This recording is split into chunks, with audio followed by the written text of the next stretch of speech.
I'm Richard Cleaver. I am the Lincolnshire County Councillor for Stamford West and the South Stephen District Councillor for Stamford St John's Ward. This afternoon we're considering this application because the site was allocated for housing development in SKDC's local plan adopted by the Council's previous administration back in 2020. I'm conscious of the time limit on speakers, so I'll not address aspects of this application which I know will be covered by other speakers, but will instead concentrate on those aspects which come specifically within my remit as a county councillor. First, I'm very pleased the LCC has requested considerable sums of money to support schools, including the provision of a new primary school on the site, and £1.3 million towards the establishment of a much-needed sixth form for the town at Stamford North Academy. I hope that the committee will ensure that LCC's request is granted in full. Second, the traffic issues posed by this proposed development have been a focus of discussion locally for more than 5 years, and it is fair to say that it is the greatest concern of residents across the town as a whole. Accordingly, I have engaged very actively with LCC Highways and was delighted when they responded by requesting very substantial support with mitigations for the additional traffic. The developer's experts' own projections forecast that in 2041, when both Quarry Farm and Stamford North are completed, there will be 509 vehicle movements per hour in the morning peak from the new link road travelling down Little Castleton Road towards town. That's one vehicle every 7 seconds.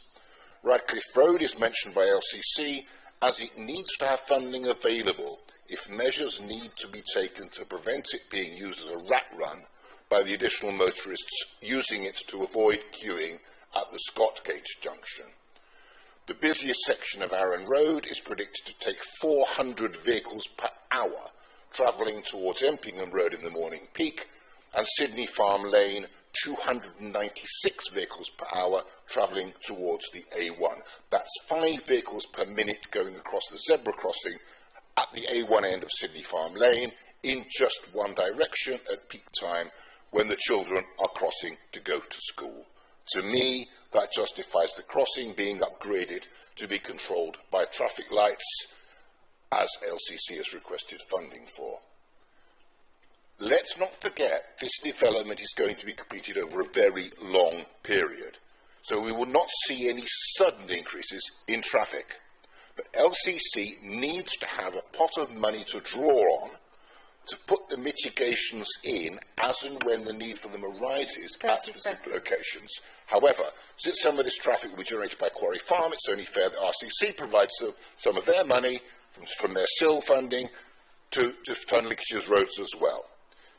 If this application is going to be referred to the Secretary of State anyway, due to the sports pitches issue, then the Secretary of State might also be asked to determine the whole issue of highways mitigations and how they should be funded and addressed by all the interested parties, the developers, RCC, LCC and National Highways. In short, I hope the committee will not approve this application without the highways issues being appropriately addressed. Thank you. To propose it with a proviso that that's the money for the road improvements, the pedestrian crossings, road calming is included in the S106 agreement. Would want to include in it, if we were to approve it, is the fact that those transport issues that County mentioned would be included in part of the S106 agreement, because I think they're wholly sensible suggestions.